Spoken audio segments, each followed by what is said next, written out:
Hi అండి.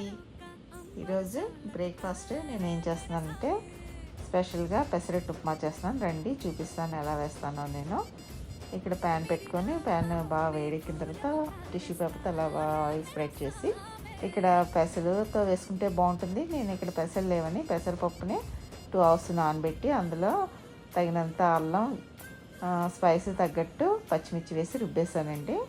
ఇలా మొత్తం బాగా వేడెక్కిన తర్వాత పెసరట్టు వేసేసుకొని దానిపైన ఇప్పుడు జీలకర్ర, ఆనియన్స్ ఎంత ఎక్కువ వేసుకుంటే అంత బాగుంటుంది టేస్ట్గా. ముందుగానే జీడిపప్పు వేసి ఉప్మా తయారు చేసుకున్నాను అనమాట.